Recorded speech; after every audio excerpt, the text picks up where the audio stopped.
Praise the Lord. கர்த்தருடைய பரிசுத்த நாமத்திற்கு மகிமை உண்டாவதாக.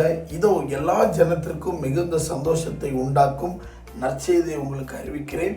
இன்று கர்த்தராகிய கிறிஸ்து என்னும் ரட்சகர் உங்களுக்கு தாவீதின் ஊரிலே பிறந்திருக்கிறார். எல்லாரும் சந்தோஷமா கிறிஸ்மஸை கொண்டாடிட்டு இருக்கிறீங்க. இந்த வார்த்தையை கேட்டுட்டு இன்னும் சந்தோஷமா கொண்டாடுங்க. பாருங்க, நமக்காக இயேசு கிறிஸ்து பிறந்திருக்கிறார்.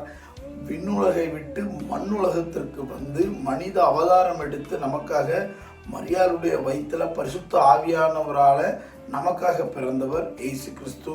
எதுக்காக இயேசு கிறிஸ்து இந்த உலகத்துல வந்து பிறக்கணுங்க?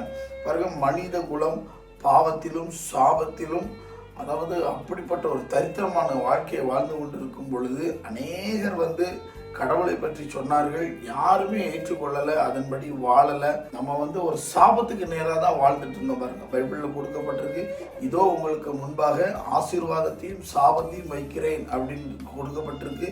ஆதாமேவாள் காலத்தில் ஏதேன் தோட்டத்தை படைச்சு அவ்வளவு ஆசீர்வாதத்தை ஆண்டவர் வச்சிருந்தாரு.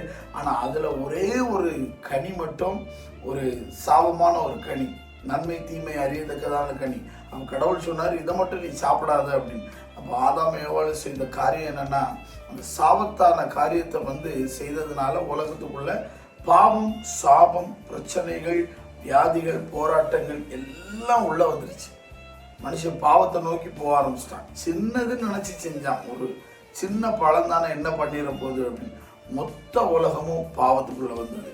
இந்த பாவத்திலிருந்து காப்பாற்றணும்னா அநேகர் வந்து கடவுளை பற்றி சொல்லியும் மக்கள் மனம் திரும்பலை. அதுக்காக கடவுள் மனிதனாக தேவன் மாம்சத்தில் வெளிப்பட்டார்னு பைபிள் சொல்லப்பட்டிருக்கு. கடவுளுடைய சொந்த குமாரன் மனித ரூபத்தில் இறங்கி வந்தது தான் இயேசு கிறிஸ்து. அவரை ஒரு மனிதன் இருதயத்தில் பிறக்க செய்தால் அவனுடைய வாழ்க்கையில ஒரு பெரிய சமாதானத்தை பார்க்க முடியும், சந்தோஷத்தை பார்க்க முடியும், நிம்மதியை பார்க்க முடியும். அவர் நமக்காக இந்த உலகத்தில் 33 வருஷம் வாழ்ந்தார். அவருடைய ஊழிய வாழ்க்கை 3 வருஷம். பாருங்க, அந்த ஊழியத்துல அவர் அநேகருக்கு அற்புதத்தையும் அதிசயத்தையும், பாவ விடுதலை, பாவ மன்னிப்பு, சமாதானம் இல்லாதவங்களுக்கு சமாதானம், சந்தோஷம் இல்லாதவங்களுக்கு சந்தோஷம், அதாவது இல்லாதவங்களுக்கு எல்லாத்தையும் கொடுத்தார். நிறைவாக பண்ணினார், குறைவை நிறைவாக பண்ணினார். பாருங்க, நம்மளுடைய பாவங்களுக்காக அவர் சிலுவையில அறையப்பட்டு அவ்வளவு கஷ்டப்பட்டு மரித்து 3வது நாள் உயிர் தெழுந்தார். ஹல்லேலூயா, உயிர் தெழுந்தார். இன்றைக்கும் உயிரோடு கூட இருக்கிறார். இதோ வாசல் படியில் நின்று தட்டுகிறேன், ஒருவனின் சத்தத்தை கேட்டு கதவை திறப்பானால் நான் அவனுக்குள் வருகிறேன் அப்படின்றார்.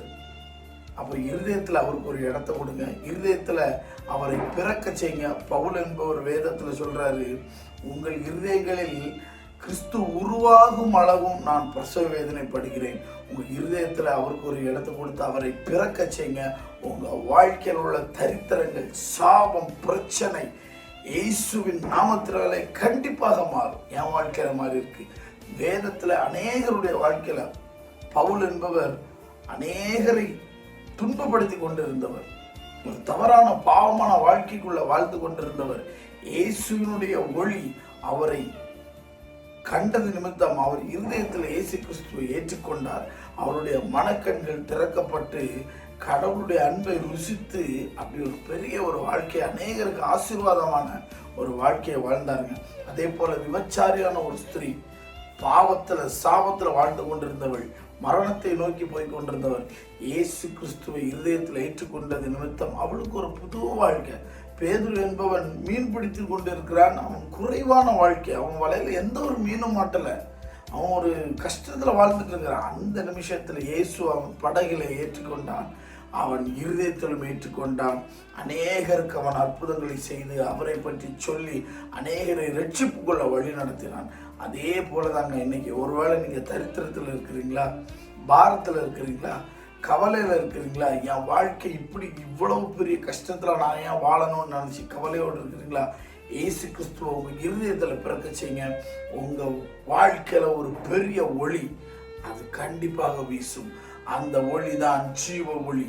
கிறிஸ்து உங்க வாழ்வை மாற்ற வல்லவராக இருக்கிறார்.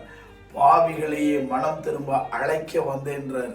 அவர் ஐஸ்வர்யம் உள்ளவர். நம்மளுடைய தரித்திரத்தை மாற்றி நம்மளை ஐஸ்வர்யவானாக மாற்றுகிறவர். பைபிள்ல ஒரு வசனம் கூட கொடுக்கப்பட்டிருக்கு. ஏசாயா 9வது அதிகாரம் 6வது வசனத்துல, நமக்கு ஒரு பாலகன் பிறந்தார், நமக்கு ஒரு குமாரன் கொடுக்கப்பட்டார்.